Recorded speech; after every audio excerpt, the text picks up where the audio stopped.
Mamaya, talagang lalabas yan. Kung meron. Nakikita mo yun. Yan yung pinakasikmito sa mga ganitong problema. Pero pag malala talaga yung ano.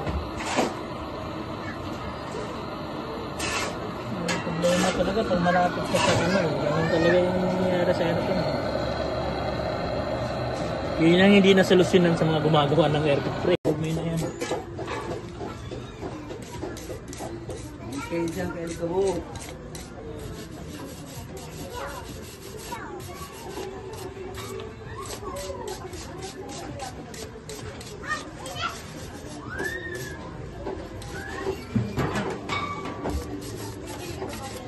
Kailangan talaga tanggalin yun. Matanggal yun. Ito.